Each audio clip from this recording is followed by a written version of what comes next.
African Focus. African Focus Show. Let's get it, K. Give me that.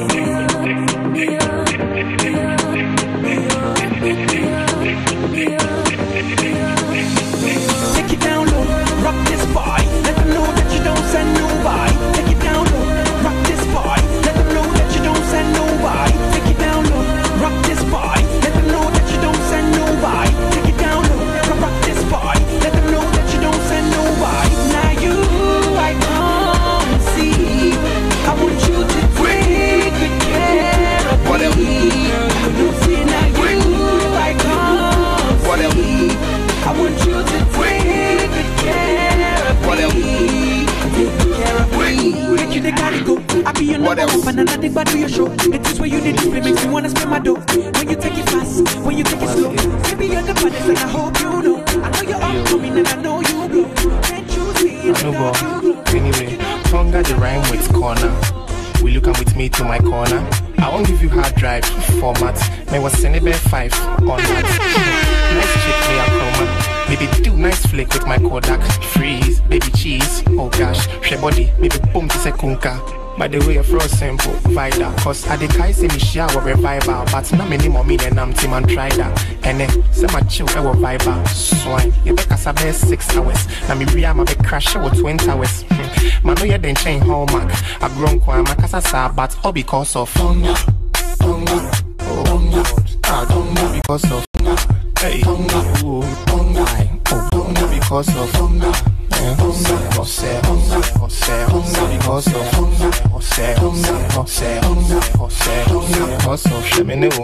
nice couple. Busy castle heading into the tri-castle. What? Oh boy until we can't cuddle. Just say Osha Calvin Klein, Mesha Whitechapel. Sa, Mate. Mean to me back and Mesha we didn't quite send me back. It was set me bitty, wappy. Yes, say a fact on the track, me you slow or you fast under 1 minute, pack wappy. Anybody say bull fruit, it be boom after all. YOLO, oh my god, sack. Look at her, but easy. Tonga, yeah, Tonga because of Tonga. Hey, Tonga, yeah, Tonga because of Tonga. Because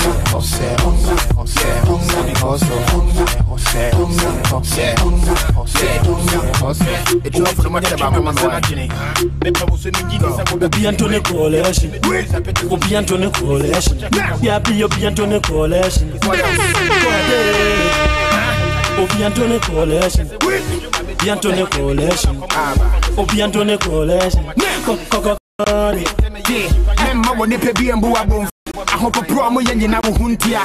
Oya what time for Jano Manivia. Yambu amu amunsina bumpia. Sa upe mo anyo meni na edi. I come here tonight and plead with you. Believe in yourself and believe that you're somebody. And as I said to a group last night, nobody else can do this for us. No document can do this for us. No Lincolnian Emancipation Proclamation can do this for us. No Kennysonian or Johnsonian Civil Rights Bill can do this for us. If the Negro is to be free, he must move down into the inner resources of his own soul and sign with a pen and ink of self-assertive manhood his own Emancipation Proclamation.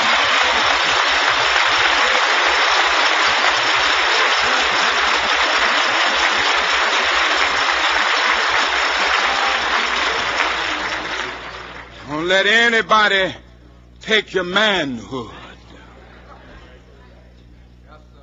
Be proud of our heritage. As somebody said earlier tonight, we don't have anything to be ashamed of.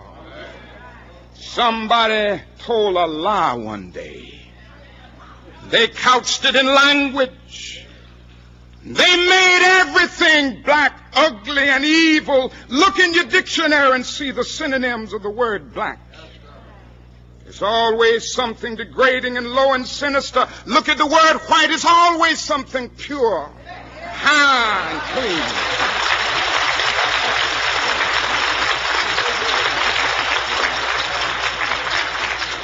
But I want to get the language right tonight.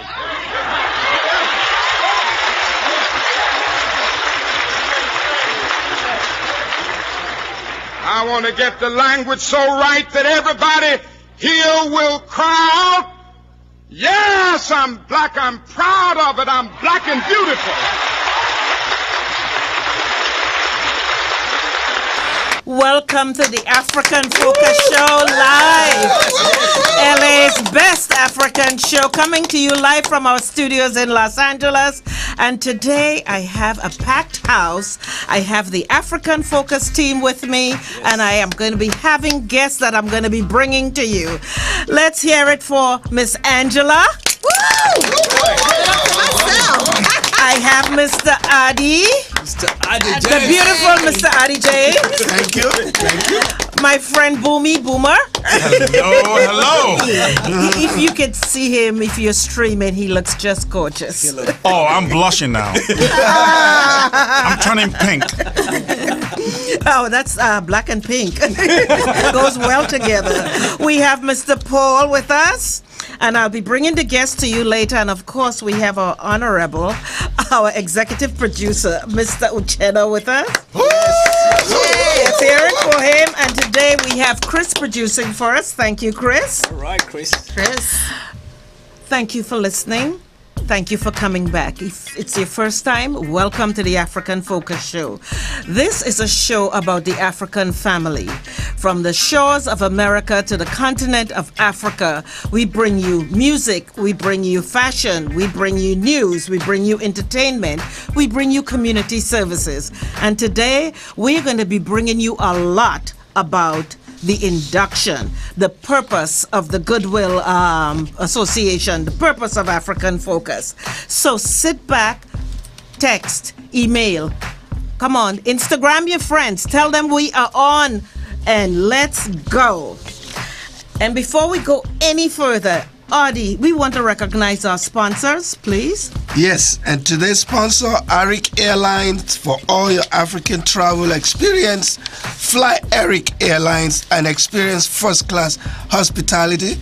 We'd also like to thank MoneyGram International for offering the most reliable and inexpensive way to send money to your loved ones in Africa, the Caribbean, as well as here in the United States. We want to say much love and appreciation to them for their continued support. We would like to also say a special thank you to Mr. Emeka and Mrs. Ezine Ezenago. Without them, the light would be out in the studio and we won't be here. Much love to the Ezenago families for their continued support. And as we said last week, if the lights were out and you were streaming, you'd just see teeth. You see me started. Well, you see Angela, I think, and that would be it. See. Like I said, we have a jam-packed show for you. We're going to be bringing you a lot of information. As you know, the induction is coming up, and we have guests in-house that we are going to be interviewing. And we would like to ask you if you would like to travel to Nigeria. There are 1,000 reasons for you to go. And Uchenna really would like you to get rid of your fears and live your life. That's right. And go to Nigeria. The world is a dangerous place, true enough, but we have to believe that the world is a friendly place towards us. In the studio today, we have Paul. Yes. I'm right here. Paul, next to you. Yes. Bring us up to date on what's going on. We African Focus, all right? Yes. Okay. I just want to be sure that's what we're talking about. Okay. Well, hey, listen, for the last couple of weeks, we've been on African Focus Show, the African Goodwill Award, the African Family Induction. The African Family Induction is coming to you live again in Los Angeles, California, celebrating the 12th anniversary of African Goodwill Awards and the African Family Induction. This year, it is coming up April 25th, 2015. Yes, anything else you want me to add to that? That'll be soon. That'll be soon. Now, remember, every year, the tickets are always sold out at least a month in advance. So this is the perfect time to please get your ticket. Those tickets can be available. Those tickets are available to you online at www.africanfocus.org for more information. And remember, the event has always been sold out each year. That's right.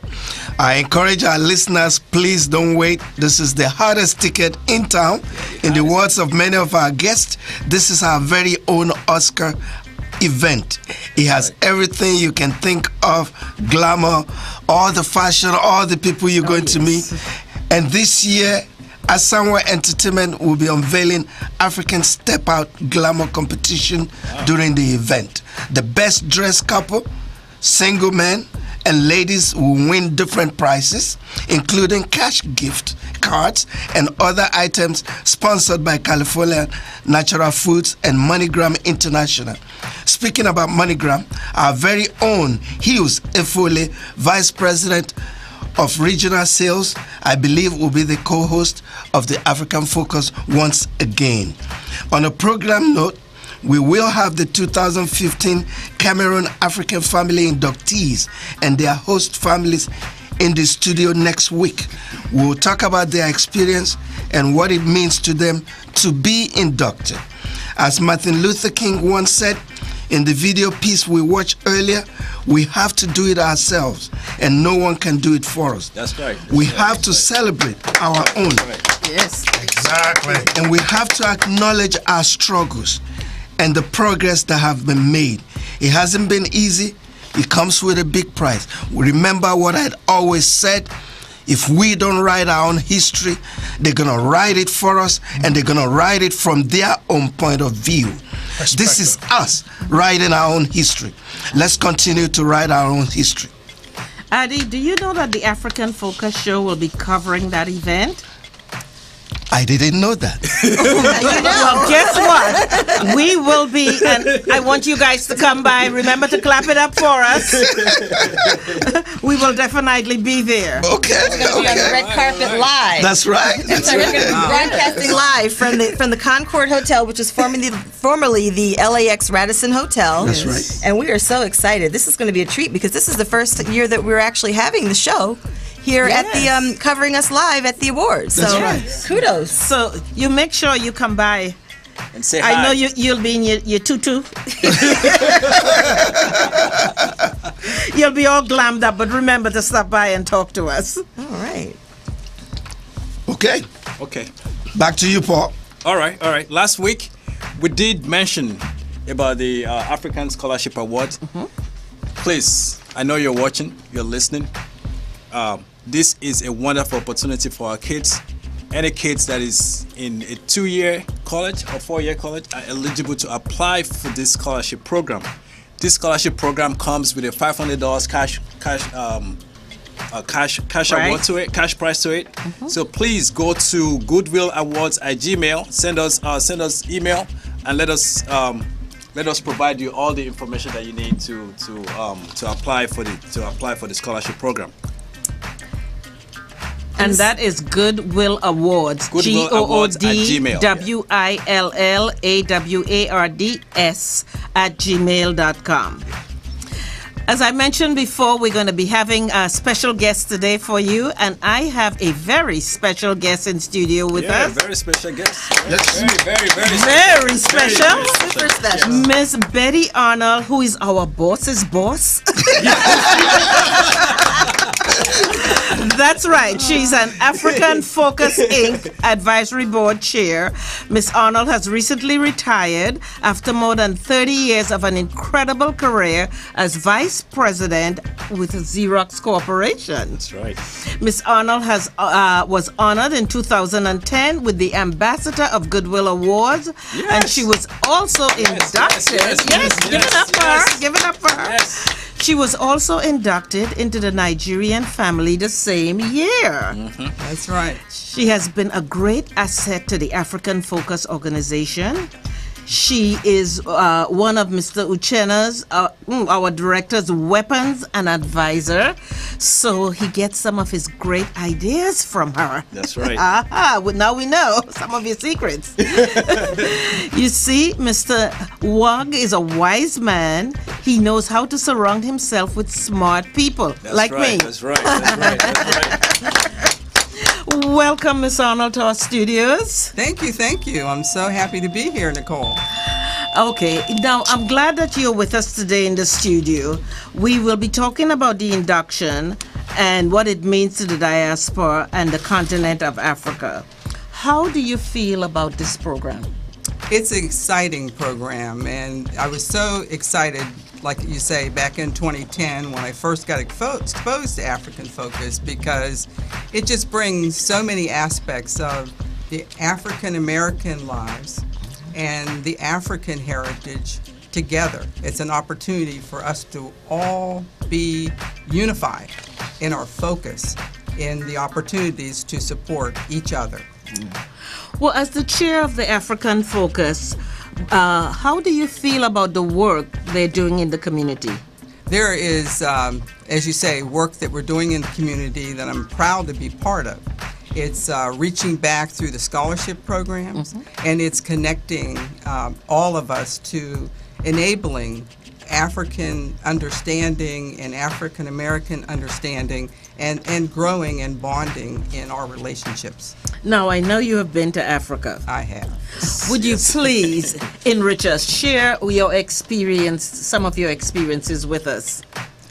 So my experiences with Africa go back to before I actually traveled, because I was, studying my ancestry and understanding where my ancestors came from around the globe, and Africa was clearly part of that journey.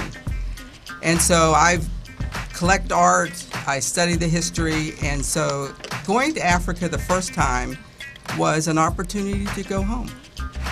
I saw it as an opportunity to connect with where I came from, my roots. And so it was a great experience because the trip really focused on where we came from and that connection with the Africans that live there today. And being able to develop a relationship. It was really, it's surprising when you grow up in the United States, and as you know, I'm a senior these days. But growing up in the United States, part of our history that was drummed into our heads is that Africans didn't like us. That's right. And so when you go back and when you meet people that are from there and they welcome you, they open up their homes. And I'm talking about different types of homes. There was one experience we had where we went to a farmer's hut. His whole layout was, they have different huts. And this was West Africa. I was in Senegal. And the farmer had a hut for where he cooked. He had a hut for where he slept. And so he came in from the fields. His daughter was there taking care of the house. His wife had passed away. And when he came out of the fields, he just opened up and he said, "Welcome home. You are our brothers and sisters." And it was just really a special, special experience. What was your expectations going there, and were your expectations met? My expectations were that I was going to see the history of slavery. I was going to see where Africans had been taken to the point of no return. That door that opens up to the ocean. And I saw that. But I also saw more about the culture. And I got to see, the wealthy, I got to see the poor. But one thing was common across every one that you saw is that people were welcoming. Yes. The children were smiling. They were just welcoming, and they just crowded around just to see us and to spend time with us. So it was a two-way street, us reaching out to them and greeting, and them reaching back to greet us. So yes, The experience was really rewarding. I recommend all of my brothers and sisters to make that journey. Make that journey. Well, as you know, African Focus, we're getting ready to do the induction and the student awards. And I understand that you are sponsoring some of the students. What is this particular program and why did you get involved with it? So yes, the program is focused on scholarship, so it's giving back. So not only do we do the inductions and we recognize people for outstanding work in the community, both in Africa and the United States, but it's also reaching back to young people who need financial support in order to complete their education. So we have to cover all gamuts, and this scholarship program enables that. Where would you like to see this program go from here? The scholarship program, I would like to see if we can increase the number of students that we reach. And so increase the number of students that are reached, and also look for students that are focused on understanding their opportunity to understand more about Africa and their heritage. So there's lots of opportunities in that area as well. Is there anything else you would like to share with us about your total experience and moving forward? Yes. So this is a great opportunity because, as you pointed out, I was recognized several years ago for, the Goodwill Award, as well as being inducted to a Nigerian family. And when I think I want to encourage the audience, the people that are listening that have never attended the event that's coming up on April 25th, to do it. Because when you arrive, the pageantry and the gala experience is just so rich. Amazing. It is amazing. And, Ade mentioned earlier some aspects, but one thing that I really recall that was really special was the parade, the ceremony, the music, the entry of the king or the chiefs that come from Africa to help support the event, and then the pageantry of the African people and everyone involved parading out to the drums and the vibrant music. Oh, I can't dance. But I can't dance, but I just love to get up there and move around a bit and feel the vibe of the music and just the beautiful, your eyes are awakened with all of the bright patterns of the costumes and the garments that everyone is wearing, that it is just a fabulous, wonderful experience. Got to do it. Yes. Got to come out. Well, yeah, because if you look around the room today, the guys have begun to step their game up. I know. Stepping it up. I was looking at Mr. Paul's sleeves and stuff like that, and Uchenna put it up. Everybody has put it up. Yeah, yep. Betty, we thank you for being with us. Can you stick around to introduce some of your guests later on? Yeah, I could do that. Okay. Okay. Thank you so very much. Right now, we want to give you a little bit of entertainment news. And sitting in for Miss Ronnie Williams today is our friend Angela. She's part of the African Focus family, and she'll be bringing us the entertainment report. Okay, well, so what's the word, Ade? The word is The word is the induction ceremony. Don't you forget it. Okay. April the 25th, be there or be square. Okay, well, let me give you a few words on what's been happening in Hollywood this week. Okay, so basically, we'll give you an update on Nick Cannon. Nick Cannon has found new love, and he has found himself an older woman, another one. So clearly, he's moved on. Let's hear it for older women. Yeah. Yes, indeed. The 35-year-old Nick Cannon has been spotted out with Ms. Nicole Murphy. Yeah. Nicole Murphy. Oh, yes, wow. Ms. Nicole Murphy, who's the ex-wife of Michael Strahan from TV host. Huh? Yeah, and also the ex-wife of Eddie Murphy. So, everybody's kind of doing them, and let's keep you posted on what's happening in terms of Nick's love affair. So, Mariah, we wish you good luck too. Anyway, also we this past week or so, about a week ago, Eddie Murphy was on the tribute for Saturday Night Live's 40th anniversary. And we were really happy to see him there. And we noticed that he really didn't say too much. Mm-hmm. And basically, once we got down to it, we found out that there was a little beef with David Spade a couple of years ago when he was trying to put Eddie Murphy down when he was kind of going through his troubles. And then they also, this is the real deal here, they wanted him to put down Bill Cosby. And Eddie Murphy felt very passionately about that. And he said, he's not going to kick a brother when he's down, because he knows what it feels like.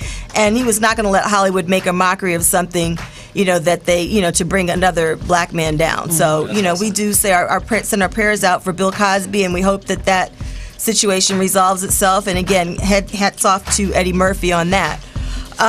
In other news, in Hollywood, Tyler Perry and his model girlfriend Giselle Bikele recently christened their daughter, and Oprah Winfrey and Cicely Tyson are the godmothers.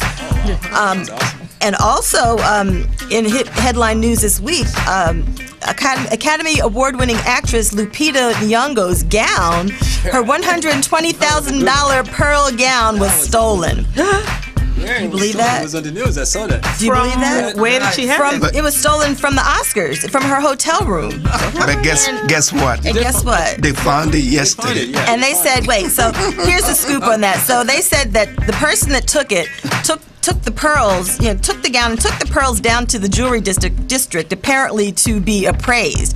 And then they found out that the pearls weren't really pearls. I don't know. That's kind of questionable. So anyway, so they made an anonymous call to TMZ, and TMZ gave put the word out that the gown was to be found in the restroom behind a garbage pail in a bag. And that's how they recovered the gown. They found the gown. Wow. Yeah, so that's the latest news. That is the latest news. So stay tuned with us, so you can keep up with the latest scoop on what's happening in Hollywood. But where did you think you could go with a dress like that? Everybody I don't know. saw it. Everybody knew about it. I guess they thought they were going to pawn the pearls and get some money. Some Tahitian pearls or something. I don't know, but apparently that wasn't the case. Some South Sea pearls. I don't know. Yeah, exactly. Thank you so much, Angela. So that's what's happening. Thank you so much for letting us know what's going on in Hollywood. Now, when we come back, we're going to get back to more of the inductions that's going to be going on April 25th. But right now, we want to give you some music that's going to make you stomp and dance and get ready for the party. All right. We will be right back. Baby, yeah. Baby, let me put your panties to the side. I'ma make you feel alright. Cause I'ma give you what you need, yeah. Mommy, you remind me of something, but I don't know what it is. You remind me of something, you gotta show me. Alright. You remind me of something, I don't know what it is right now. You remind me of something, you gotta show me. On the real, no lie. I don't know what it is, but you just my type. Everything just right. B said, put it to the left, don't listen to the hype though.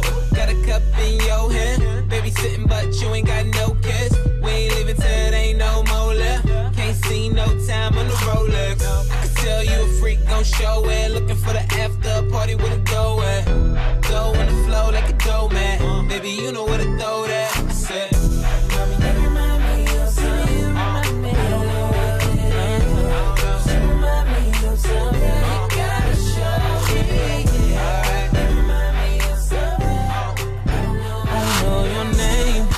Heard my name, I know why you came. Tryna get that name, but you heard my name. Girl, I know you wanna be my main chick. My main chick. I said, fuck whoever you came with. Who you came with. I tell her, fuck that nigga. Sitting in the back of the club. Table got a rope in the front.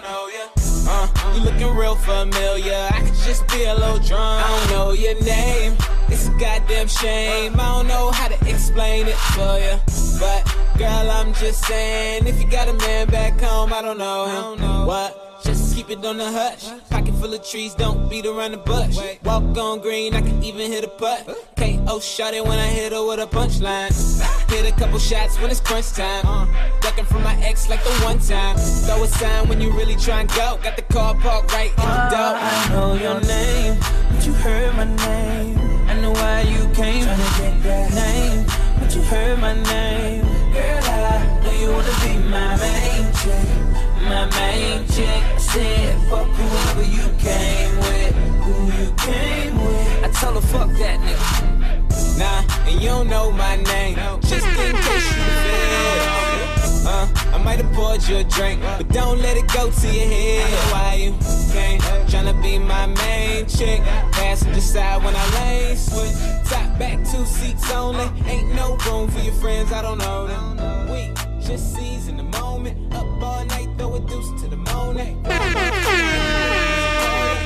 to act too important, I know your game. I'm that nigga with the plugs. I'm that nigga who got homies that be selling drugs. I'm that nigga on the back street.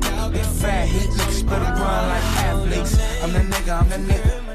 My Bank of America account got 6 figures. I'm that nigga on the block. Police pull up. I'm tryna stash the Glock. You that nigga on the low. You the nigga, you're the one that be talking to the po-pos. Porsche sitting on 4Gs. Niggas getting 4Ds. The Panamera shitting on a 911. I call my homies not 911. I'm that nigga with the juice, but I never do my nigga like Pac. Bitch, who do you love?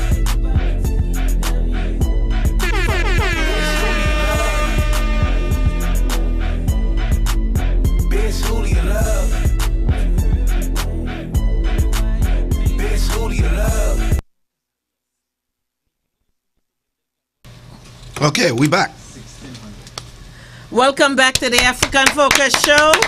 Thank you for listening. Thank you for calling your friends and texting and tweeting. As I mentioned before, we have a packed house today, and we're going to be introducing you to some of the inductive families. And right now, we have in studio with us Mr. Bumi. You're from the motherland of Yoruba, Nigeria, to be specific, right? Yes, Yoruba. I see you have been involved with the African Focus Incorporated for quite a while. You have co-hosted and inducted in the past, and you have performed cultural rites during the induction. Yes, indeed. And this year, you're becoming a host family? Yes, first time I will be host family. Thank you very much. Also with us today is Mr. Stephen, and you're also from Yoruba, ethnic group of Nigeria, and Mr. Paul Babatunde, who is a regular on our show, but today he's a guest as a host of a family for the upcoming 2015 family induction. That's right. Mr. Uchenna Wog, our producer, today he's wearing double hats as he's also a host family. Does that mean he has 2 heads? Yeah, he does. Adi? Along with our host families are Mr. Charles Franklin. He is the manager of corporate services at America Honda Motor Company, Inc. I know. Please give it up. Please give it up. Give it up. Give it up for him, please. I know Africans love their Honda cars. Mr. Franklin is not here to hook you up, although you can always get a good deal with the Honda dealership and quality services. He is here because he will be inducted during the April 25th, 2015 African Family Induction into the Igbo ethnic group.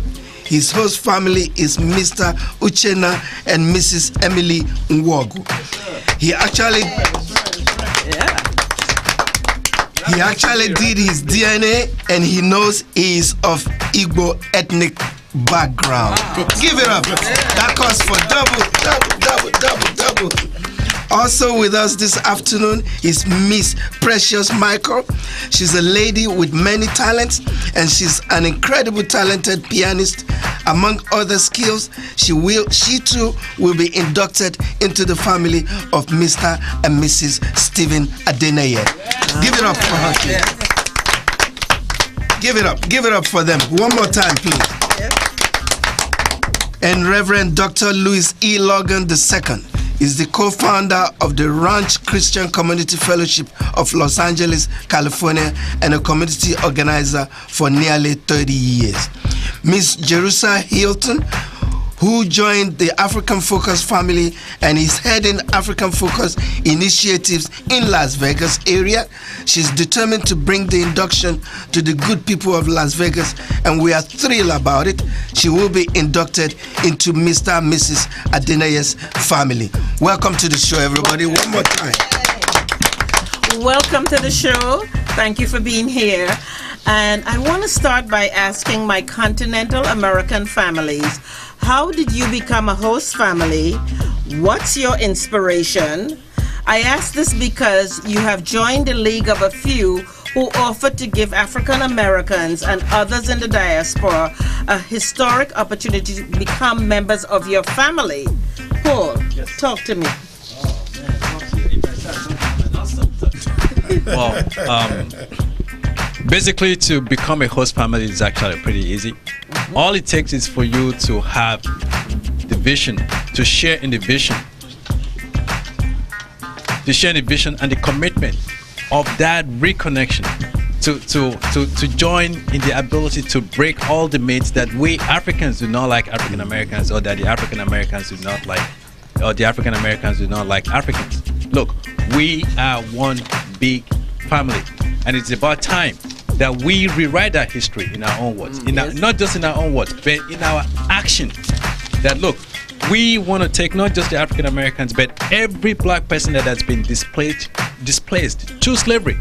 We want them to know that the African continent is open, is inviting them through the African family induction, and we're doing that right now, one family at a time. Right. Pending when the government of the African continent, hopefully become awakened to the reality that, look, everybody else in the world is doing it. The Jewish people are doing it, the Italians are doing it, the Russians are doing it. Why not us? Why not? We love our people. We want them to actually come home and feel the hospitality of being an African person. Yes. You see what I'm saying? Yes. So, those are the things that entails to just want to be a host family. I'm saying it with passion because I'm very passionate about it. Thank you. And that's what this show is all about. We are one. Bumi, how did you become a host family? Well, I was bamboozled into being a host family. Well, on a serious note, Paul was the one who invited me to African Focus, and that's because he's already seen the spirit of Pan-Africanism in me. I've always been a Pan-African person. I believe that all we're doing right now is trying to continue with the legacy of our forefathers, our predecessors. The truth of the matter is that the likes of W.E.B. Du Bois has reached out to Africans. We're talking about in the 30s and 40s. These are great men who were pace setters, whereby they fought the colonials while he was here in the US and he was in the UK, and he invited a lot of African leaders, African students, the like of Nnamdi Azikiwe of Nigeria, the like of Kwame Nkrumah of Ghana, and then they said, you know what, we have to come up with a way whereby we look out for our own kind. And they were able to successfully fight the colonials. We do have, up till today, the civil rights leaders, the likes of Andrew Young, who championed the cause amongst other people within the U.S. Congress that, you know what, apartheid has to end one way or the other. We liaisoned with the Nigerian government, Obasanjo at that time. They were able to come up with creative ways to be able to undermine the regime of South Africa at that time. So all we're doing right now is just continuing with the legacy of our predecessors, the ones that are pace setters and have paved the way for us. And I believe that we continue to do this. It will get better and bigger, and that unison and the solidarity that we want amongst ourselves, African people all over the world, we eventually will achieve it. Yes. Well said. Folks, if you are streaming live and you can see Bumi, he looks like an African king. I'm turning pink again. Now, our executive producer is a very busy man. He has a lot going on. So, Uchenna, I need to know how you became a host family with all the stuff you have going on. Wow. Well, first of all, I think induction is a great opportunity that we've been given in the 21st century. Both in the continental African side of things, our forefathers fought the same time our cousins in the diaspora were fighting for their own freedom, because instead of calling it slavery, they were calling it colonization. We are subjects in your own household. In your own, I remember my great-grandfather was dethroned and made to actually report to somebody that was not even from my community, because as a king they wanted to kind of reduce you, subdue him, so that everybody else that respects him become loyal to them. So the fight was on both sides. While our brothers are suffering outside the continent, the ones left over were also having the same fate. So we've seen the civil rights era, we've seen the colonialization still, even though there is a reminiscence of it happening, but we've made a lot of progress. Being a child and a product of the 21st century, what we're doing is really carrying on the mandate, the dream, the aspiration of our forefathers that says, I would like to see my children come back. And in overseas, including the America, my brothers, my cousins, also their forefathers' dream was for their children to go back home. So it becomes natural that a program like induction takes place. We don't need government mandates. We're going to do it one person at a time, my family, your family, saying, recognizing that we are brothers and sisters. And that is the essence for me to actually think is necessary for us to do the induction. What do you think, Addy? What do I think? How much time do you have? 1 minute. 1 minute. As the host of the induction ceremony for the past 12 years, I think I only missed 1 year that I didn't host. I can't remember what happened, but I remember specifically there's 1 year that I didn't host the induction ceremony. As the host of the induction ceremony, it was Aristotle that says the aim of the art is not to represent the outside appearance, but the inner core of the art. I look at the induction ceremony differently from other people. Other people see show, glamour, fashion. I look at it deeper than that. These are people yearning to come back home. And we've been able to make it possible for them to come back home. Guess what? It's going to rub off on the following generation. Their kids will know where we come from. If the mother and father knows where he comes from, I bet you the sons and daughters, they would know where that mother and father comes from. That's the way I look at the induction ceremony. My question will be for the people with us today, Mr. Franklin and Miss Precious, our guest on the phone. And my question is, what does the induction means to you guys? Well, first let's take the caller on the phone. Okay, we have a caller on the phone. All right. Hello, caller. Are you there? Actually, that is Miss Jerusha here, one of the inductees. Oh, one of the inductees. Oh, Jerusha from Las Vegas. Can you hear? Yes, Jerusha from Las Vegas. Welcome, everybody. Hello. Thank you. Thank you for joining us. Thank you. Yes, Jerusha, if you can hear me, this is Ade James. I know you've done a lot in Las Vegas trying to bring the induction ceremony to them. My question is, I'm going to ask you that same question first. What does the induction ceremony mean to you? What does it mean to be inducted? Well, first of all, I mean, to be inducted is to be brought back or aligned with the tree, the original tree from which we came as an African people, slave descendants that have arrived from, originally from Africa. It also, to me, the induction is spiritual. It is for, not foretelling, but confirming or preparing for the very prophetic prophecy that was given that the children of Israel will return home. So for me, this is prophetic, and I'm a part of this whole revelatory movement that God is doing. Thank you, Yerusha. And Dr. Franklin, Mr. Franklin, how about you? Well, it's interesting.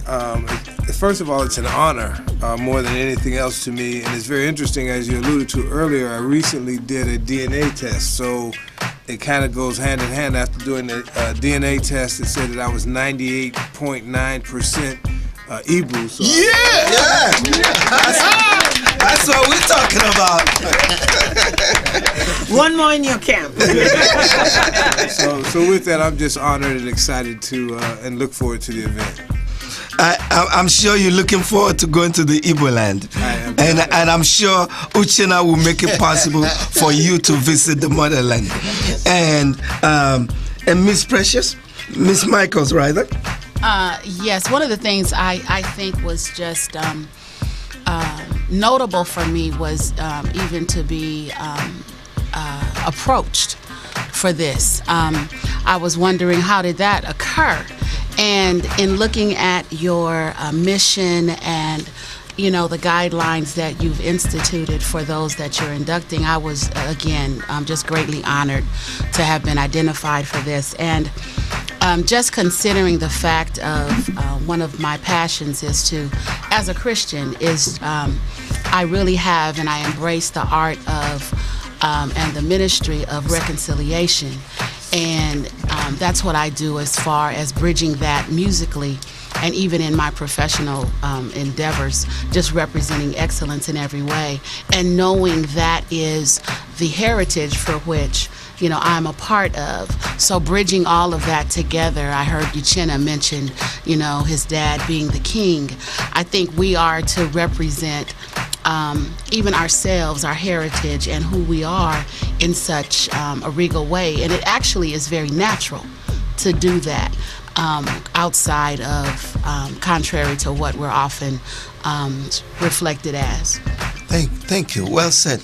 I have been involved with everything African here in Los Angeles area for the past 30 years. I can honestly tell you the most gratifying thing I've been involved with is the induction ceremony. For me, when I look at their eyes, when I look at their face, into their eyes and see the yearning to go back to Africa, the yearning to belong, the yearning to recover some of the things that's been taken away from them, it goes a very long way for me. Uche doesn't know this, but I was going to be involved with this program just for the first year, and I was going to check out after that. But after getting involved with the induction ceremony, I could not back off, because we're making a difference in people's lives. Yes. Remember what Chino Achebe said? He said, until the lions have their own historians, the history of the hunt will be written to benefit or to glorify the hunter. We are writing we're rewriting our own history. Yes. The touch was not given to us. We had to go and grab it. Yes. Let's never give it up again. Yes. Let's continue the struggle. And please. Especially African Americans, so many people don't know past their grandparents. Yes. At least in the Caribbean, some of us know 2 and 3 generations of grandparents. Like I know about 3 generations back, and on one side 4 generations back. So I am excited about the idea of African children going home. Yes. After 400 years, from what has gone on over the years. For the African children to reunite, that was the dream of the activists, as we had mentioned earlier. And even Bob Marley, the great reggae artist, all memorialized this dream in various songs. Let's watch and listen to Africa Unite, originally performed by Bob Marley. Here is Ziggy's version of his father's song. When we come back, I want to ask you if you share the sentiment and the vision of one African family, how this inspired you, and how to accept and become a host family.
Right out of Babylon, and we're going to our father's land. Yeah, how good and how pleasant it would be before God and man to see the unification of all African. Yeah, as it's been said already, now let it be done. Tell you who we are under the sun. We are the children of the Rasta man. We are the children of the higher man. Africa unite. Africa unite. Yeah. Oh, Africa unite. 'Cause we're moving right out of Babylon. We're going to our father's land. How good and how pleasant it would be before God and man to see the unification of all African. Yeah. So has it been said already, now let it be done. Telling you who we are under the sun. We are the children of the Rasta man. Yeah. We are the children of the higher man. So yeah, Africa unite. Oh, Africa united. Oh, Africa unite. 'Cause we're grooving right out of Babylon, and we're moving to our father's land. Yeah.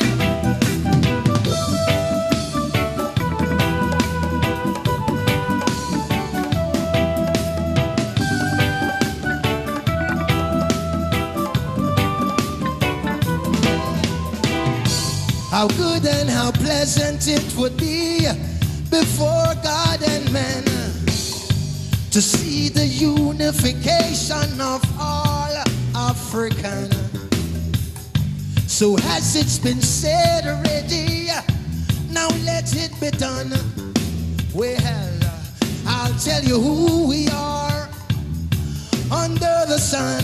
Yeah, we are the children of the Rasta man. We are the children of the higher man. Yeah. Africa unite. Come on now.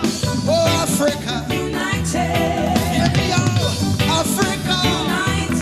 Oh, Africa united. Here now. Africa unite. Africa united. Africa unite. Africa unite.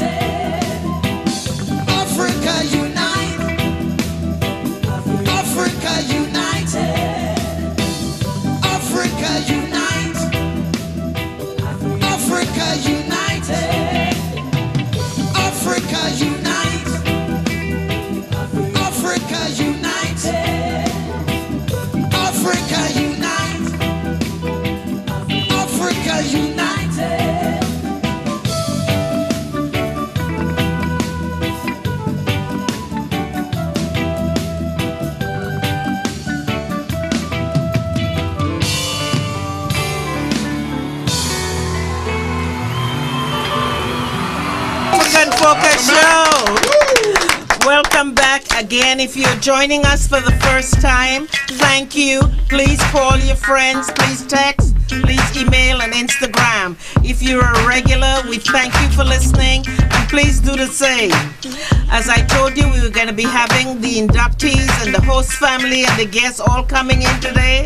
And right now we have with us Reverend Dr. Louis E. Logan. He's the co-founder of the Ranch Christian Community Fellowship of Los Angeles, California, and a community organizer for nearly 30 years. Welcome. Good to be here. Thank you. And his host family is the Bumi family. Yep. The king, as I mentioned before. And it's really amazing that the call for African children to unite has never been forgotten. And they've never forgotten their roots. And here in the 21st century comes a program that actually offers these dreams and make them a reality. Are you going to make sure your newest addition to your family gets to travel to Africa, and meet the rest of the family in Africa? What a historic, fulfilling experience that will be. Paul, are you going to make sure of that? It's not only that I am going to make sure, I am actually 110% committed to making sure that that is actually done.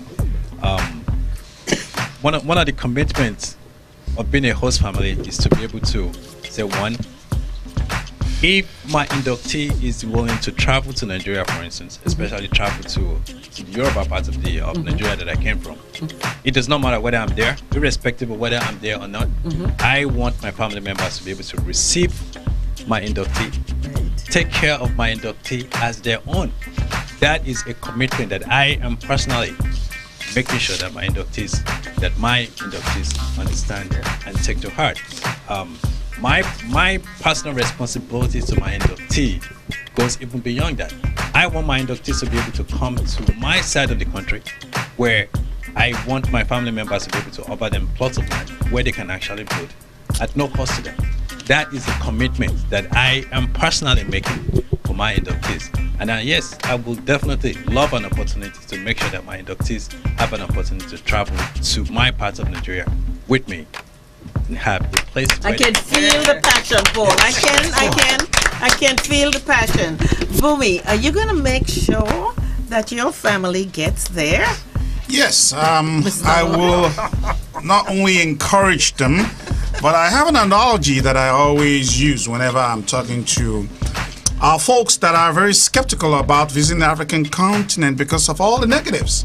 If you ask them, would you go to Israel? Many of them say, yeah, I'll go to Israel. Okay, but that is a turbulent part of the world, don't you know? In spite of all the turbulence, people still want to go to Israel.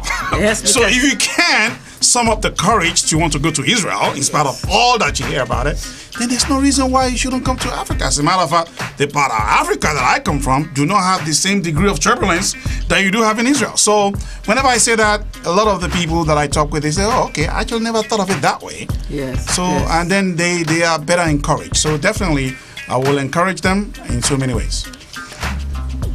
There's more passion coming there. Uchenna, in your busy schedule, you are now going to make sure that your family makes it back home. Well, it's a given. The reason I say that is you can, in one hand, say somebody is your family, a member of your family, and then you have a second thought whether they can come with you back to Africa or not. So to me, it is a total package. Being a member of my family, not only that they are welcomed, is expected.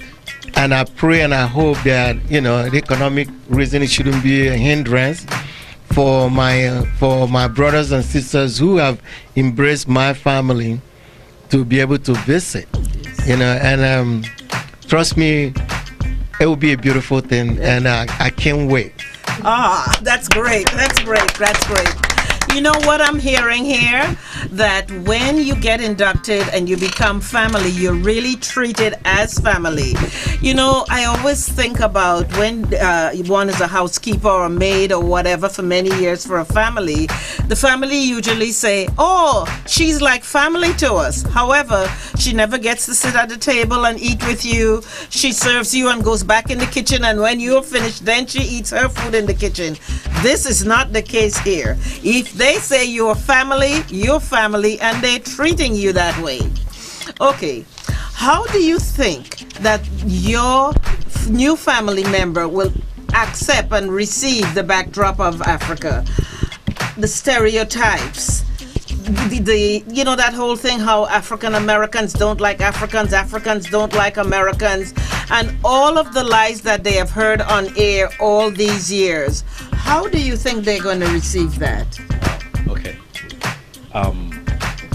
I have been very, very privileged in the last 11 years or 12 years to be part of this program, to be part of this process.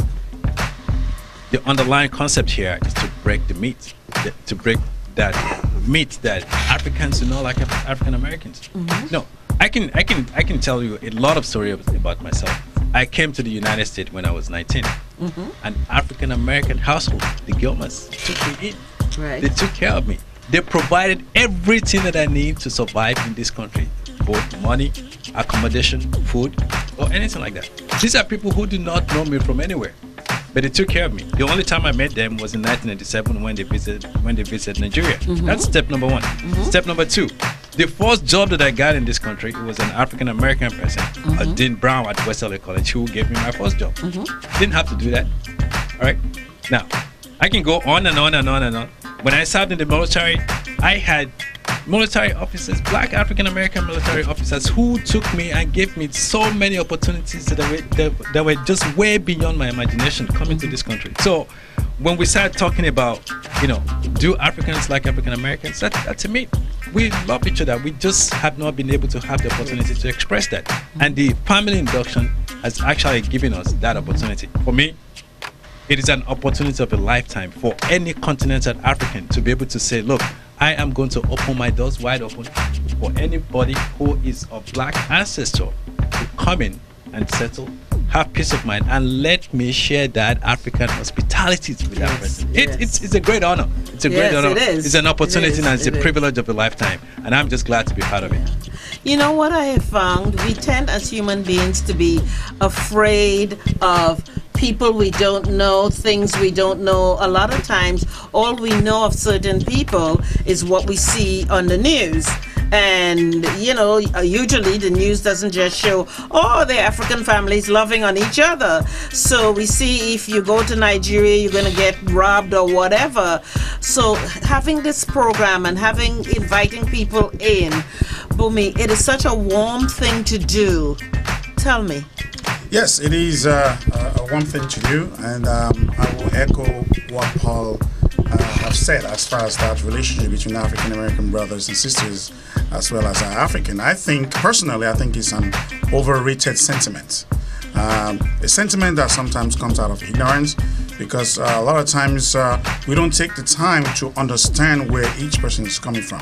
Right. For example, it is very commonplace in some communities where they will say, well, the Africans sold their brothers outside of Africa and they profited from slavery. Well, have you considered what those people whose children were abducted, have you considered what they feel? Do you have a situation where somebody would just go to the marketplace and the child disappeared because some bandits took the child and sold it to slavery? Do you know what that family feels when they cannot see their child forever? So those are things that we need to really address amongst each other to understand that both sides were victims of the slave trade. You don't have one side profiting from it and then the other side were victim. We were victim on both ends of the Atlantic. So just educating each other as to how one end perceives the other one, I think will resolve any of these so-called lack of trust or lack of love for one another. That's just my own opinion about it. Yes. Uchenna, what do you think? You think they will fall in line and believe what they've heard, or it'll be totally different? Well, I believe that my brothers have already spoken about it. It's over, like he said, it's overrated concept. The reality is, our people, even before I showed up in the shores of America, I've already been blessed by an African American to begin with. Because I came here for school. It took many years before I can get a student actual visa to come, because in the process of getting the visa, my father died, and everything got into probate and estate issues. Of course, I'm not going to tell you the rest of the family business, because when you were born in a family, in a polygamous family, you get ready for that little drama, tension when the man dies. Now you got 27 brothers to deal with. Yeah. So, but having said that, it was a sister who was a business partner with a cousin of mine that made it possible for me to actually get through the whole process. But taking my brother Franklin home, all I can just say is, African Focus team, be ready to go with me. Okay. That's all I can say. I'm ready. Because it's gonna be fun. They're gonna be glad to welcome him home. The illusion that Africans don't love African Americans. I've never seen many African Americans that touch down on the soil and don't have the same experience, which is, wow. You know, it's amazing how we are received, the people, because that is what got us into trouble in the first place. Exactly. We are more hospitable than anybody else in the world. Right. And our culture and naive is this. Well, I wouldn't call it naive. It's the ones that are coming that are naive of who we are, because our culture is designed that you always treat a stranger better or well, because that is the God that you've never seen. Not literal, meaning that stranger is their safety, their well-being is in your hand. You can take advantage of your, a stranger. They wouldn't even know what to do. But so, in other words, you have total control. It's easier to take advantage, but it's a much more better calling when you say, you know what, this is a stranger, I will take care of them, I will make sure they're well received. So my brother going home is going to be an amazing experience, and I can't wait for that to happen. Well, I am so excited. I am ready to go now. Okay, let's go. Adi, before we go to break, is there something you'd like to? Thank you, Nicole. You could read minds too. See, yes, I do. This is the way I look at it. This nonsense about African Americans, we need to put that to rest. Please, that's gone on for too long. Let's put it to rest. Let's quit talking about that. We are doing the right thing. If you look in this room, there was an induction ceremony. I can't remember what year that we inducted a gentleman who was an African American. He was dressed up just the way I'm dressed up. And I looked at him, I thought he was an Igbo man. I honestly thought he was an Igbo man. We need to put this nonsense to rest once and for all. We need to continue to love each other. Let's continue to prove them wrong. There are naysayers out there that keep putting this out, that we don't like each other. That's a lie. That's not true. You need to come to the African Focus, the Goodwill Award, and I'm gonna break that myth. I can guarantee you, we love each other. We need to continue to love each other. And one last thing from me about slavery. 6 million able-bodied men were taken out of the West African region alone. They only took the healthy people. Can you imagine what that did to the economy of Africa? Can you imagine the disruption? They had a system in place where they had kings, the subordinates, the kingmakers, the king palace. They had a government in place. This government was interrupted. Able-bodied men, 6 million people got taken out of the West African region alone. Let's stop for a minute and think about that. Africans lost out into slavery in a big deal, in a very big deal. I know you have some questions for the inductees. For the inductees? What do you want to ask them? What do I want to ask them? How do you feel about traveling to Africa if you haven't actually been there, and if you are going back on this historical trip to actually meeting your extended family? How do you feel? And I'm going to throw that question out to our latest, our last arrival.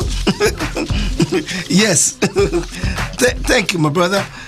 You the latest arrival. So I'm going to throw that question out to you. Well, let me say good afternoon to everyone, first of all, and then let me also greet you, and then express my pride and appreciation for what this moment means. As you know, I was just greeting our engineer here, who I've known since he was a young boy, and his father was a member of the church I pastored, and they've created this space for multimedia presentation, and I've known Precious for a million years. And you're that old, Precious?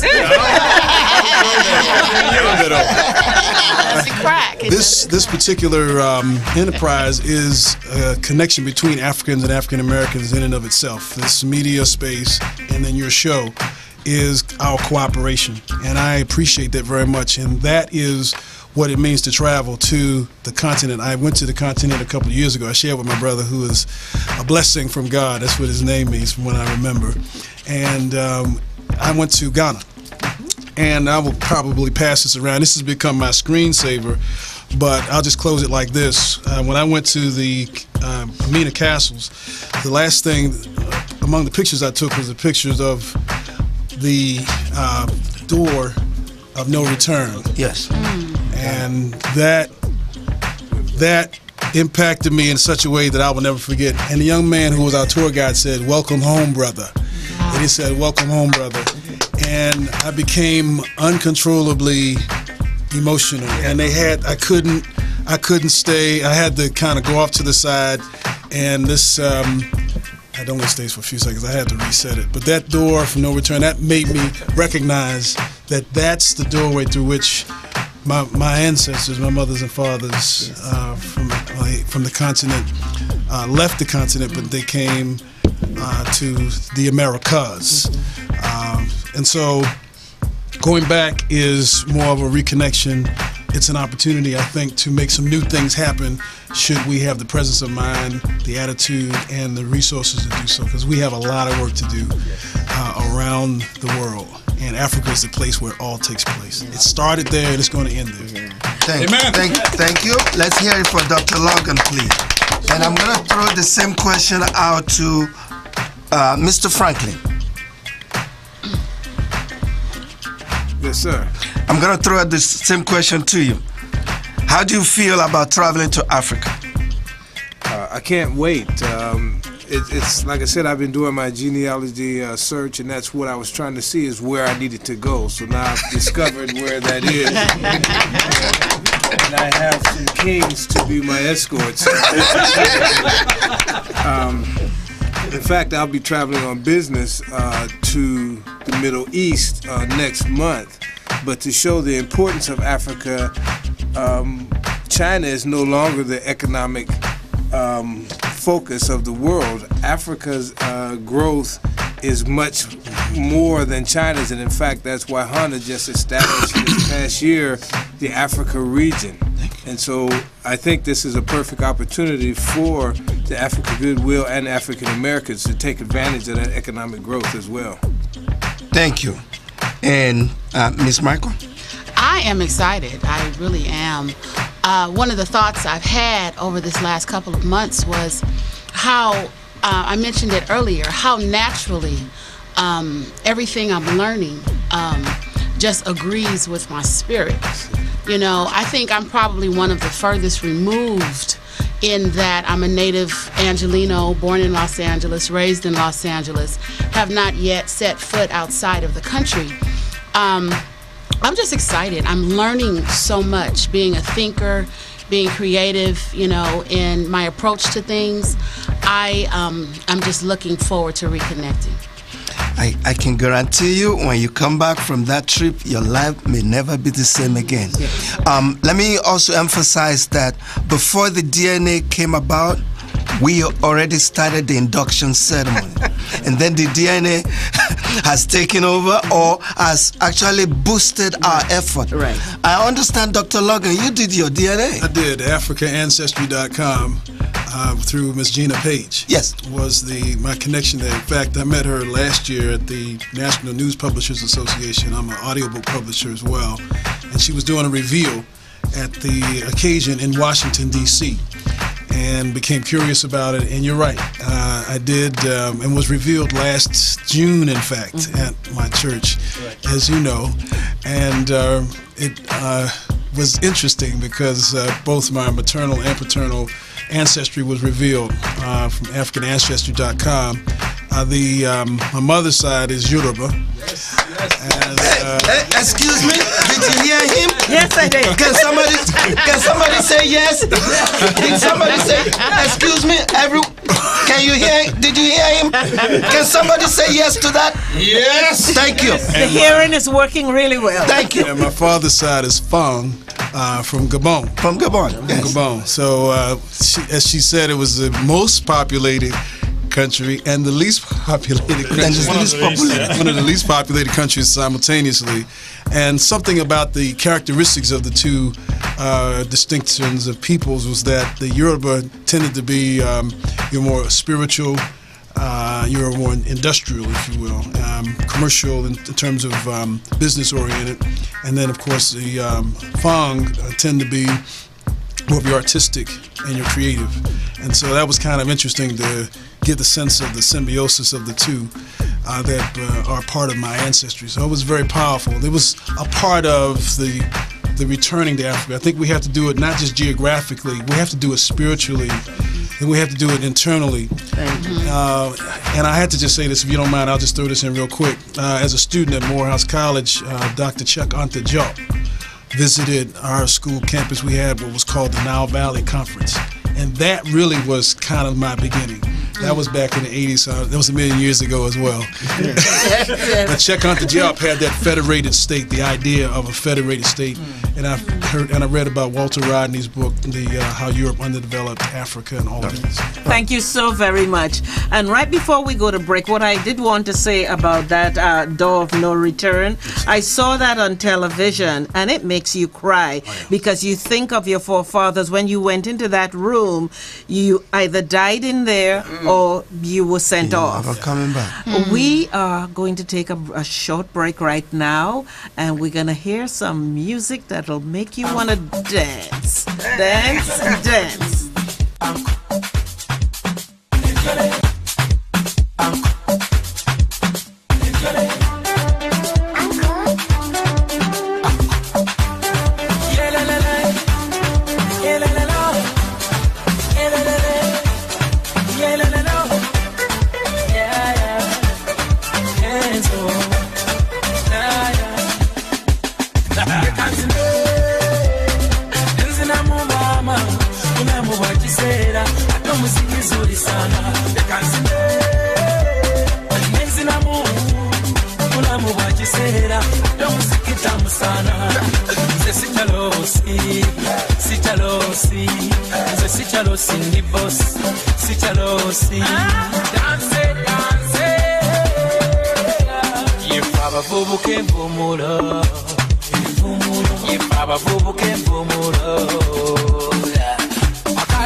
Sagala nyomu, uwange no sawa ya nongo. Bagambye sagala nyomu, no sawa ya chigiri. Mwama sembera, mulamu wasaba. Jangu chetale, yansiri hakulika. Enzina mu mama, mulamu wakisera. No musiki zuri sana. Enzina mu, mulamu wakisera. Now I'm giving my testimony. I'm killing the beat and I'm giving them heat. Now I'm giving them everything. I'm living my life, I don't chop the money. I don't taste money. My guy, I'm allergic to poverty. So I'm using my sense to gather the properties. Hey, okay, now no time, like a Statue of Liberty. Nobody knows tomorrow, so I'll be holding my destiny. Hey. As if it's saying I don't go. Some people they bubble low.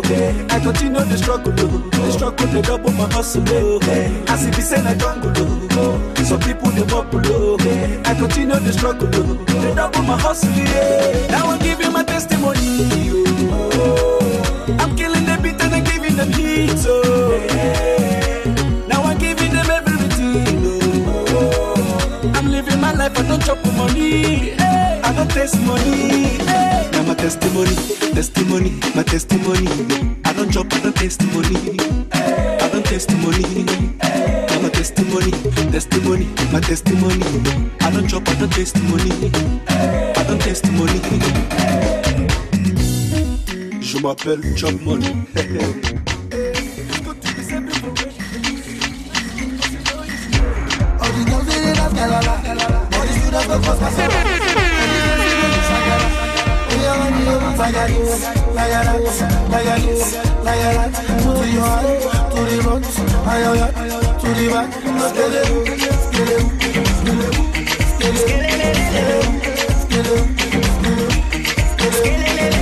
Okay, what you do, man? Yeah, man, to love you, man. Say you want to dance, you want for the money from my band. Oh, you scatter the ground, but the bodies they been taking down. When they see me around, they just scatter the dance like how you have to go. We are so to go. Oh, you got to go down. Like a this, like a that.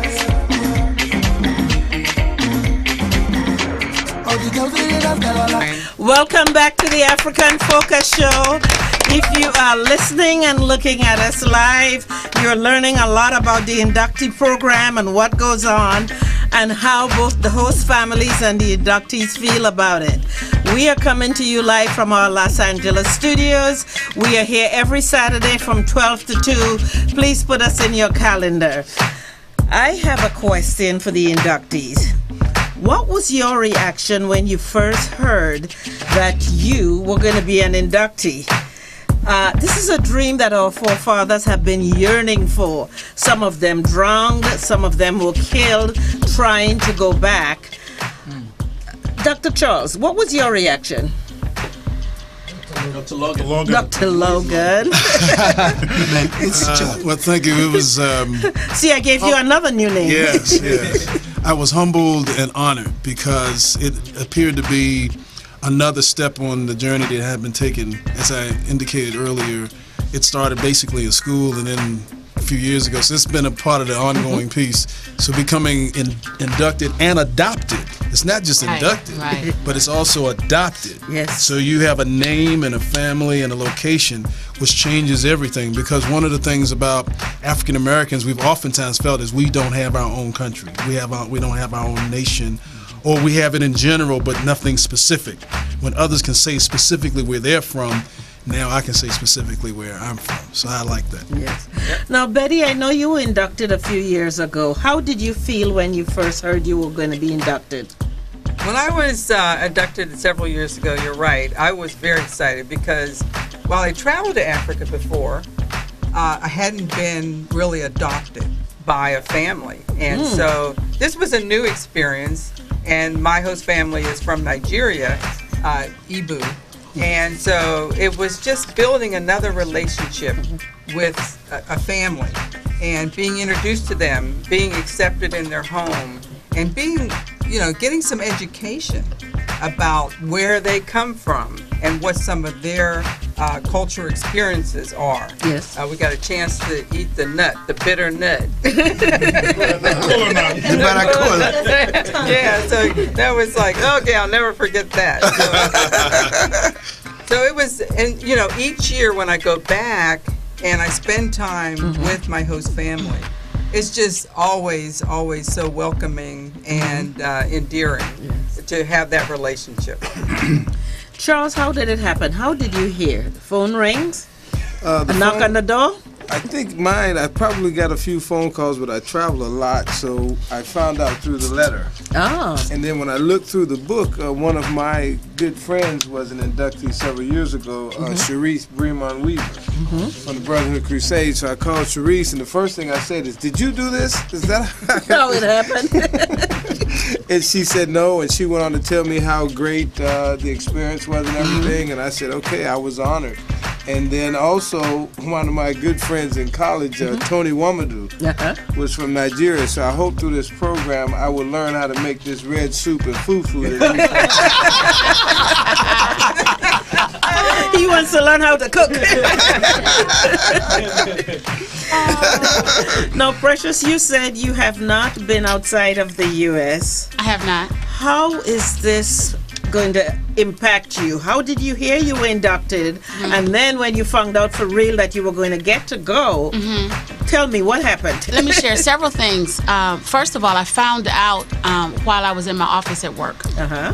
In my office at work, and you can say that's kind of the real concrete jungle, kind of extracted from almost everything. But when I found out, the first thing that really came over me was I was humbled. Right. You know, I really was. That someone, you know, saw something or saw, you know, something in me to do that and to adopt me into their family. That's just such an honor and just such a privilege. And I also thought of about 2 years ago, my daughter went to Africa. I helped support her. Right. She went to South Africa with a team from Azusa Pacific University. Right. And while she was there, one of the villages that she was working with, she was there about a month. The grandmother of the village actually adopted her. And when my daughter left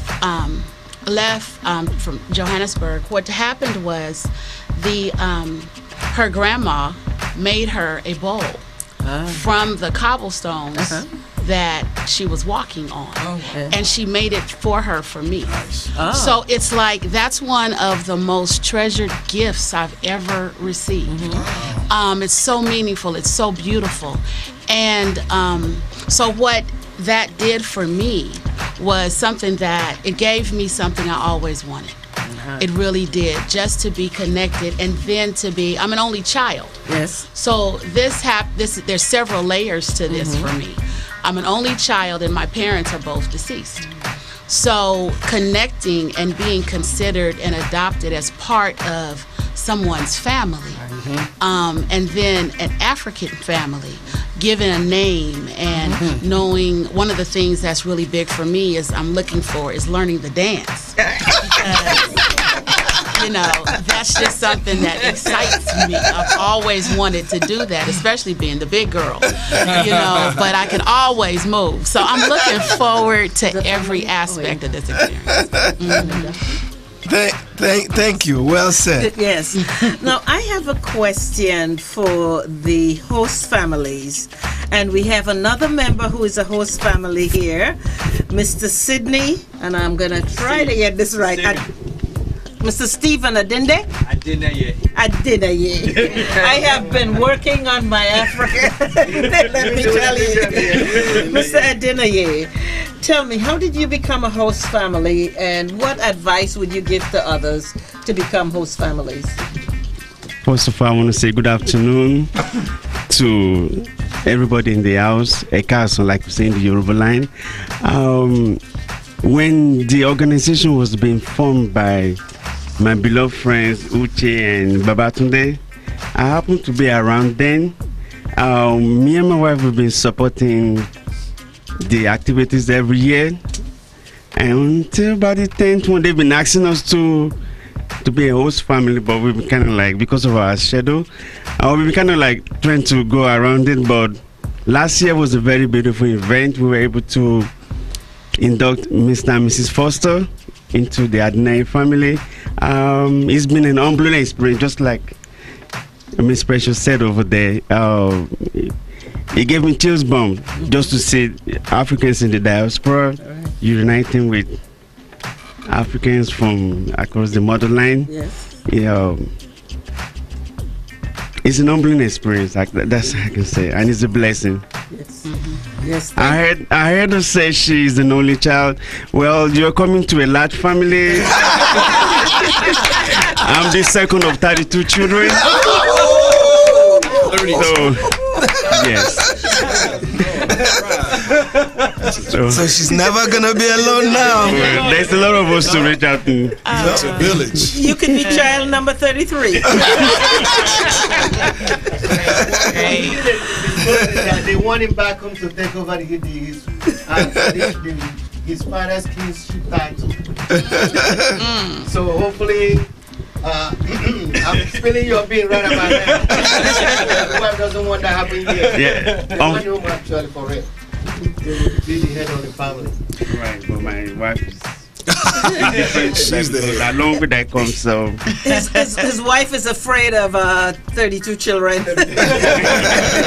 She's afraid of hearing he has some other kids. He's like, don't go back, don't go back.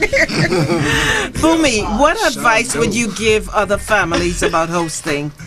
The advice I will give families is to really think about it, and if it's something that they can do, they should do everything within their means to do it. Now, things like this can be mediocre for some of us, but if you're privileged to know the inner being of those who are adopted, then you realize that it is not as mediocre as you think it is, because you're not the one who's longing. People who are longing, yes. There's a feeling. I'll give an example. When I went to the church of Dr. Logan, and then I made a rendition in Yoruba, which is a very short verse. The language I'm speaking, nobody in the church understands it.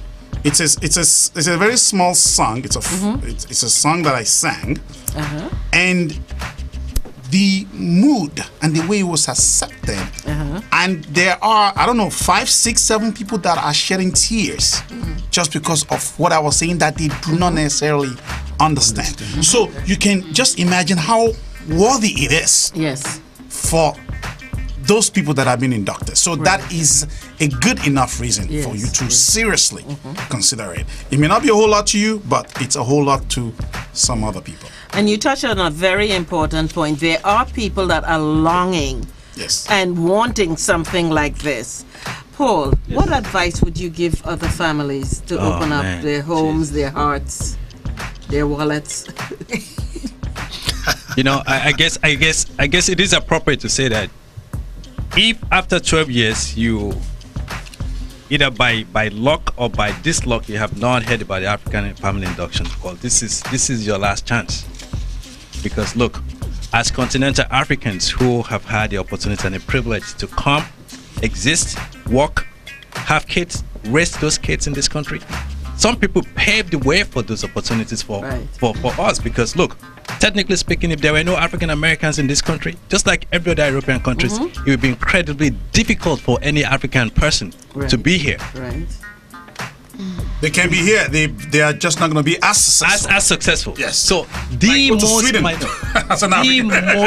minute sense of appreciation that we as continental Africans can give, especially to the African Americans here, and also to the rest of the diaspora, is just to induct them, to bring them in as host families. So, if your country, for instance, either you're from any West African country that has not participated in the African family induction, I am personally telling you, and we are telling you from the organization's perspective, that it is a missed opportunity.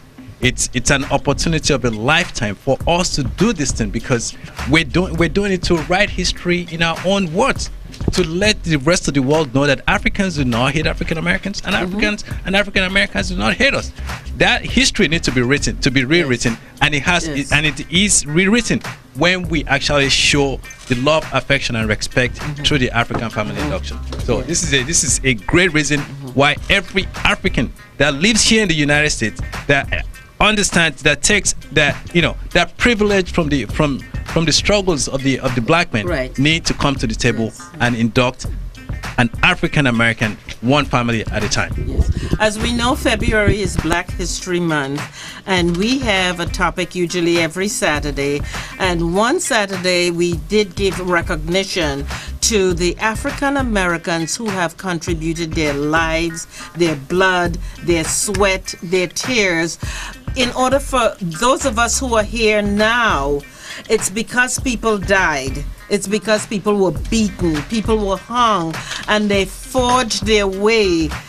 And we are thankful for them, and we appreciate them. And instead of this, as Adi said, we're not going to talk about this. We don't like each other anymore. And this is what African Focus is about. We are one. We may not understand everything about each other, but we are one. Right, Adi? Yes, we are. Like I said earlier, we've grown big time, and let's rise above that. For me, that's just some nonsense some people want to drop up to separate us. Divide and conquer. That's right. We've come a long way. We've achieved a lot. We still have a whole lot more to achieve. Let's keep endeavoring and keep struggling on. A luta continua, like they say in South Africa. The struggle continues. Yes, and you know, let me also, first of all, before I ask our inductees some questions, let me also thank our sponsors. We haven't thanked our sponsors in a while. We need to do that before they cut us off.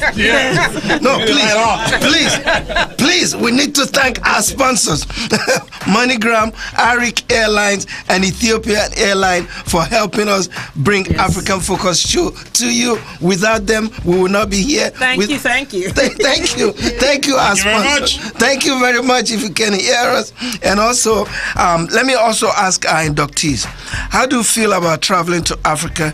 For those of you that have not been there, I know Mr. Charles Franklin said he's been to Ghana. You've been to Ghana? No. Dr. Logan has been to Ghana. Before you answer that question, let me emphasize one thing. People talk about African hospitality. You have to experience it. It's not something we can sit here and describe to people and say, when you come to Africa, this is the way no. You need to go and experience African hospitality. It cannot be summarized in 1 or 2 sentences. It will be an experience of a lifetime. And having said that, Dr. Logan, yes, sir. How do you feel about going back to Africa again? I'm looking forward to it. I went by myself, in fact. And Don Sutherland, a good friend of mine, had contacted a lady that had an apartment complex there, and I stayed in an efficiency. And I found it to be, she was quite kind and giving. She even gave me a shirt. I should have brought it. She had a shirt made for me. I think I've outgrown it a little bit since then. It was made to order in a way, so it was fitting. And I just found that there was a willingness to share, willingness. Again, the gentleman who was at the Mina Castle, and you could smell the smells. All of it was amazing. And he says, "Welcome home, brother." It was like I was received, and I was on the bus that I rode in to get to the Mina Castle. It was a long ride in the bus. They set me on the front seat. You know, it's like they treated me like an ambassador or something. You know, wherever I was, they recognized. Well, but I have to say this. One of the things that was so inspiring about watching my African brothers and sisters was, in spite of how difficult the life was, they were all, I'll just say it like we say it in the U.S., they were all hustling. Break a day to the end of the night. Nobody complaining. They were energetic, powerful, and they were receiving and nice. I was just really, it was an amazing. I'm looking forward to going back. Thank you. I know the other guests are looking forward to going back. And what would you see in Nigeria? Before you answer that question, I want all of you to join me and watch the next video. I believe it's for a few minutes.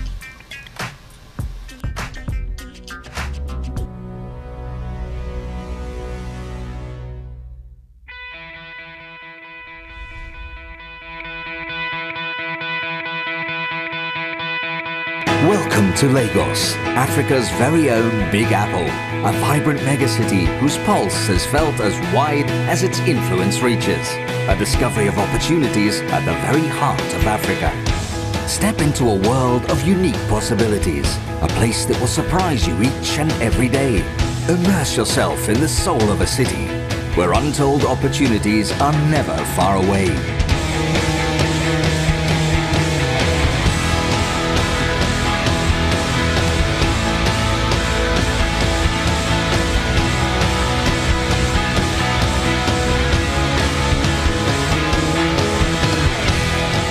See the many faces of Lagos, where everyone has a role to play. A tantalizing urban experience, engaging, entrancing, passionate.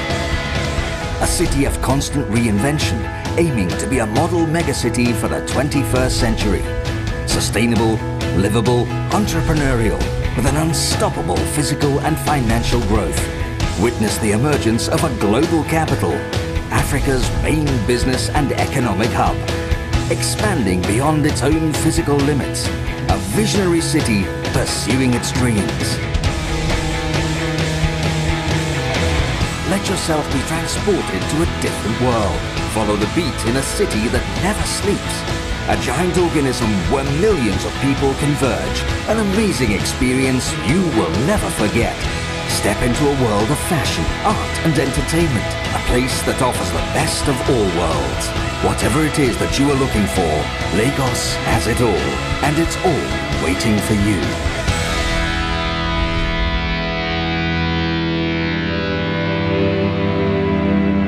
Lagos is like no other city that I know in the world. It is a place that is filled with inspiration.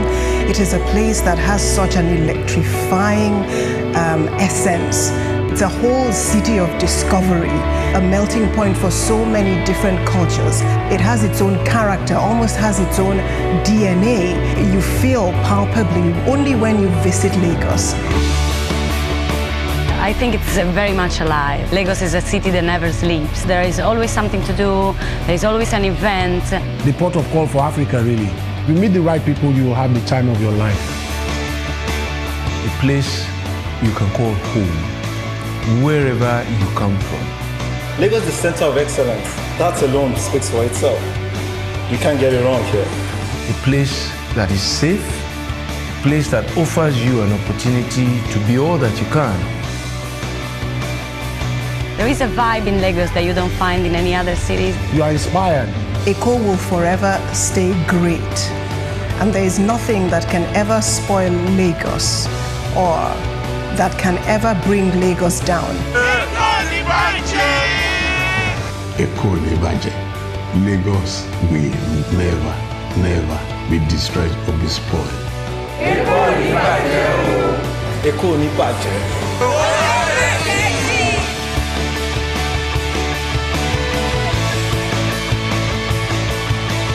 The Lagos of our dream is now.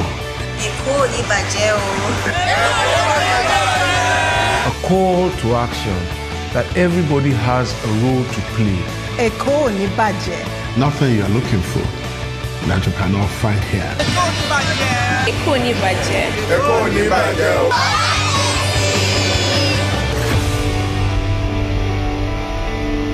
It's the best kept secret in the world. You heard him? Babatunde Fashola. Èkó ní bàjẹ́ o. He said Lagos is the best kept secret in the world. Ashe. A lot of people will not believe what Lagos looks like. You need to be there to see. And our inductees are all inducted to Nigerian families. Let's hear it for all our inductees. Now, my next question is, what else would the inductees see in Nigeria, places of interest they would like to visit when they travel to Africa? How would they be received? What is your expectation for inviting your inductee to your family? I'm going to start with Bumi. Sorry, I was busy there. Your question? That's okay. What is your expectation for inviting your inductee to your family? Well, my expectation is for them to experience the Yoruba hospitality. Just as it's been resonated several times, Africans are very hospitable people. In spite of the challenges, in spite of the struggle, when you are a visitor, they want to treat you like royal. They want to do everything to make sure that you are entertained. They want to make sure that you are comfortable. And also, I will hope that people that are being inducted, people that are being welcomed into a family, will see what I consider the good, the bad, and the ugly. That's I right. think it's important. You don't want to stay in Lagos and stay in the Sheraton Hotel. Well, no. You were used to that in Los Angeles anyway, so why do you want to go? I want to do that. I would like to take you to the villages. And I'd like to take you to the ghettos. We have our ghettos there. For example, I grew up in a ghetto where there's no running water, where there's no electricity. That's where I grew up until 18 when I came to the United States. So I would like to see, for you to see how other people are living and the challenges that faces Africans also.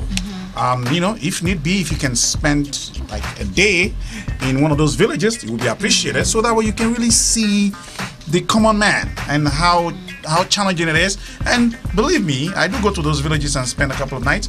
When you come back home, you will appreciate your life. So that's right. So that's what I will expect that your family that I'm welcoming will want to experience with me. You're well rested. Thank you, Bumi. And I'm gonna throw out that same question to our brother Stephen Adeneye, who is also adopting.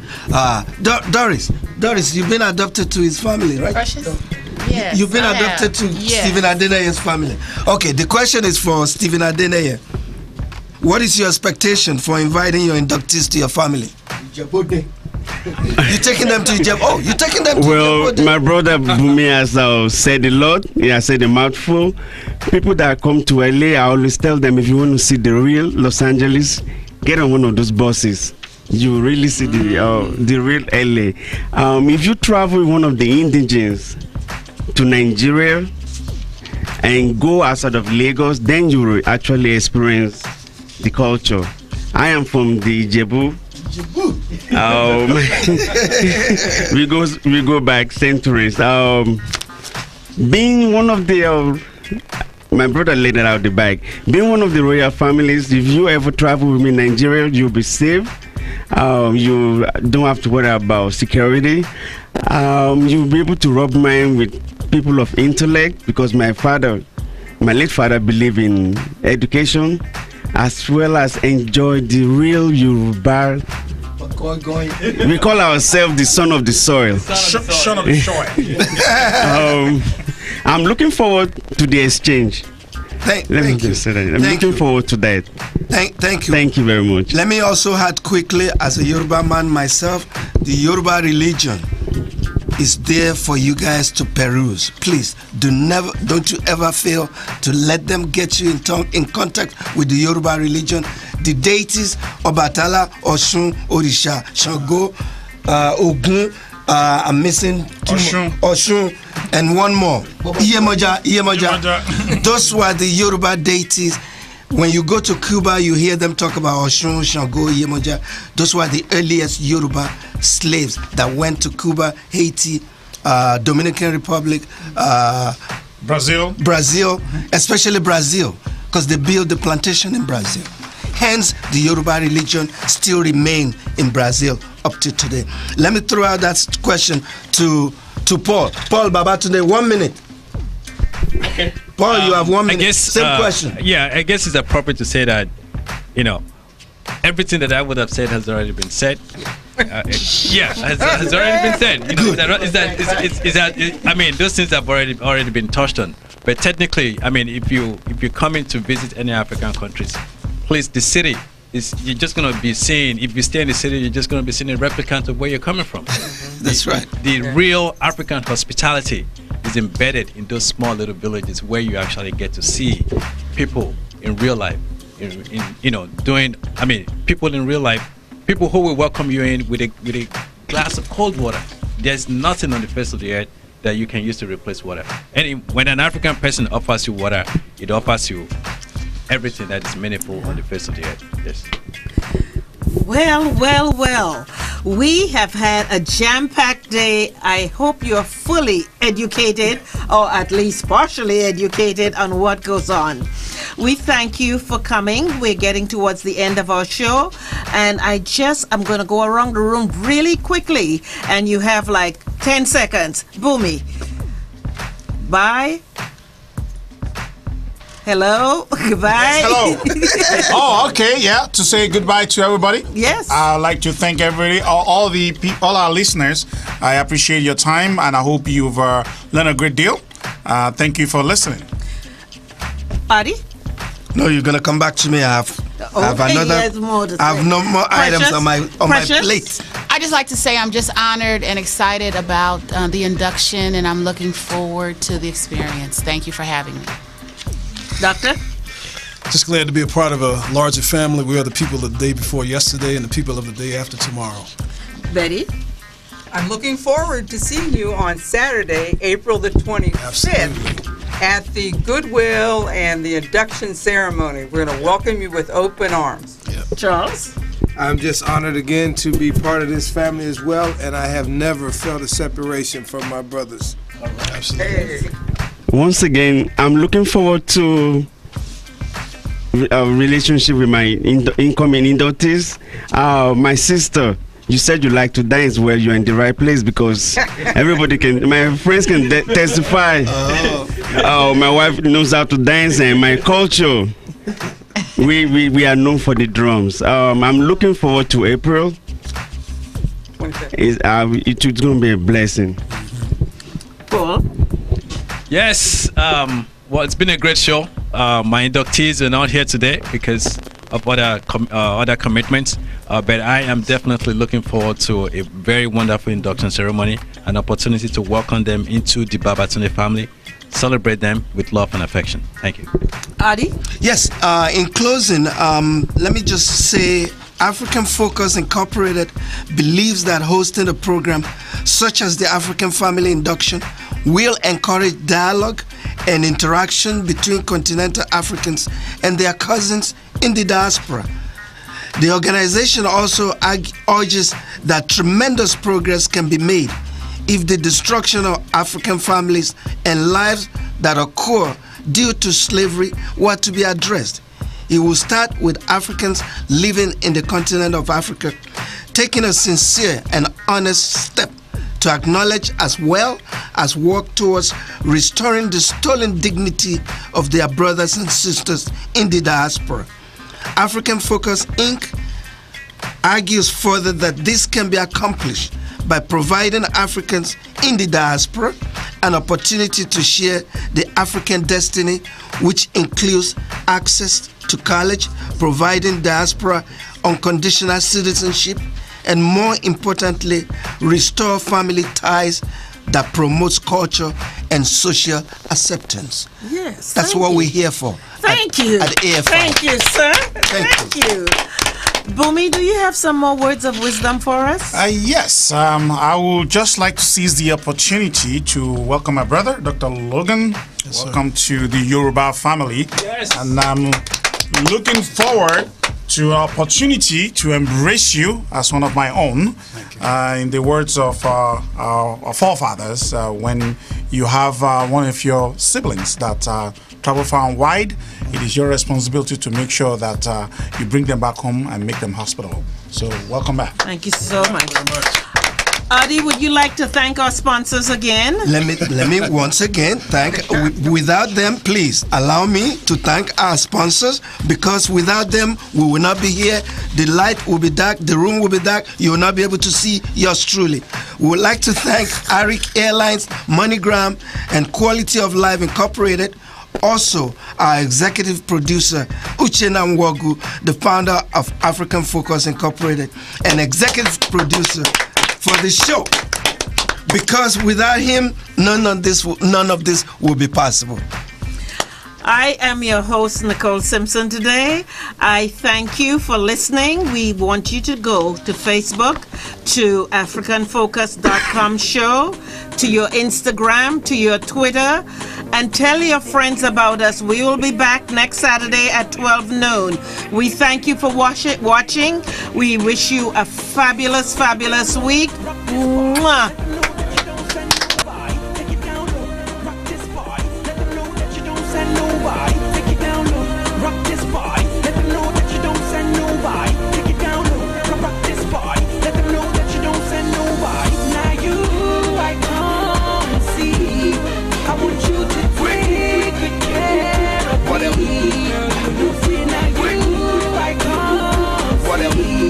I want you to take good care of me. Take good care of me. Make you the gotta go. I be your number one, and I think about your show. It is where you need to be. Makes me wanna spend my dough. When you take it fast, when you take it slow. Baby, you're the baddest, and I hope you know. I know you're upcoming, and I know you blow. Can't you see? I know, anyway, Tonga the rhyme with corner. Will you come with me to my corner? I won't give you hard drive format. May was Senebe 5 on that. Nice chick, me a chroma. Maybe do nice flick with my Kodak. Freeze, baby cheese. Oh gosh, she body, baby boom to se kunka. By the way, for simple, vida. Cause I decay say me shower revival. But na many more mean and I'm team and try that. And then, say my chill, I will vibe. Swine, you make us a 6 hours. Na me ria my big crash over 20 hours. Man, no, you didn't change hallmark. I grown quite my casa, but all because of Tonga.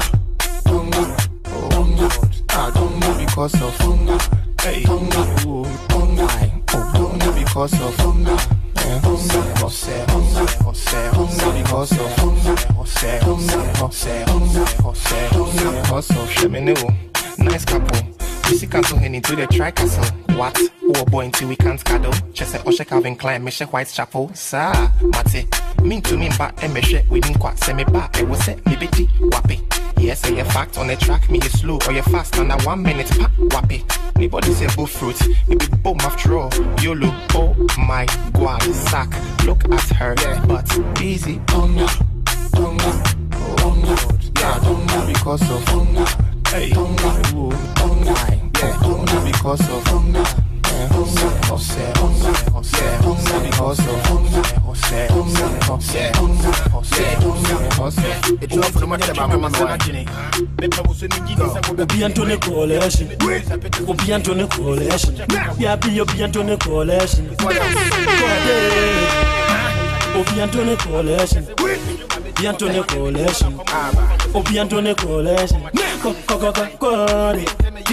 Memma woni pe bi embu abonfia ahopo pro mo yenye na buhuntia oye wotam for jano manimvia yambu amu amunsi na bumpe se wupe mo anyo menyi na edi na nyame ni awakano ne bebe mo se wuma unsa swabi ponyi na tutu. So my party don't lose God, can't walk home out door, yeah. Everybody sing it, hallelujah, hallelujah. Everybody sing it, hallelujah, hallelujah. Make me sing, oh, oh yeah. I say let me sing, oh yeah, oh yeah. Namufisa me shiase, le kwaya masamba, yeah. I hope you can be fair, Muntino. One say my wife, mini dama. We need a wono. Namufisa may sanseni. Uhumi and I will my show. After the winning bomb is open, I was a wine pony. Nana men and Sano. After the woman too. Man,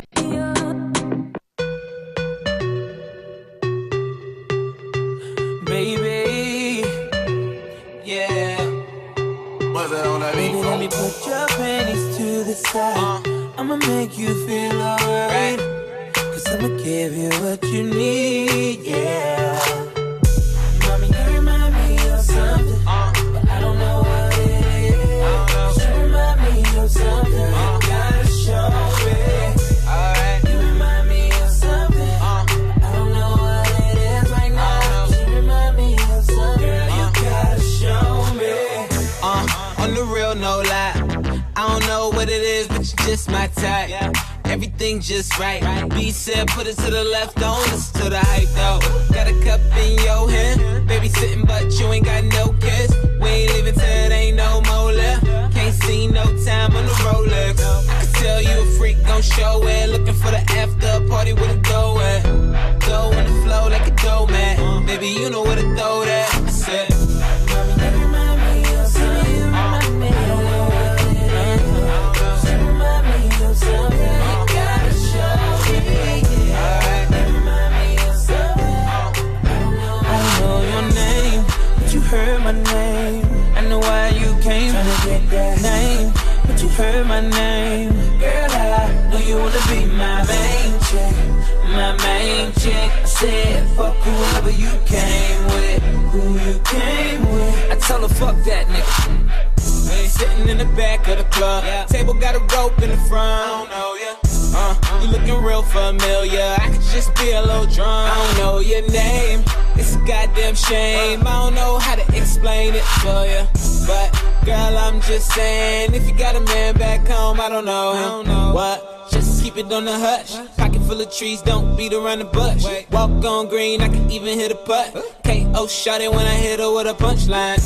Hit a couple shots when it's crunch time. Ducking from my ex like the one time. Throw a sign when you really try and go. Got the car parked right in the door. I know your name, but you heard my name. I know why you came, tryna get that name, but you heard my name. Girl, I know you wanna be my main chick, my main chick. I said, fuck whoever you came with, who you came with. I tell her, fuck that nigga. Nah, and you don't know my name, just in case you feel. I might have poured you a drink, but don't let it go to your head. Why you came, tryna be my main chick. Passenger side when I lane switch. Top back 2 seats only. Ain't no room for your friends, I don't know them. We just seize in the moment. Up all night, throw a deuce to the morning. Don't try to act too important, I know your game. I'm that nigga with the plugs. I'm that nigga who got homies that be selling drugs. I'm that nigga on the back street. Big fat heat niggas better run like athletes. I'm that nigga, I'm that nigga. My Bank of America account got 6 figures. I'm that nigga on the block. Police pull up, I'm tryna stash the Glock. You that nigga on the low low. You the nigga, you're the one that be talking to the po-pos. Porsche sitting on 4Gs. Niggas can afford these.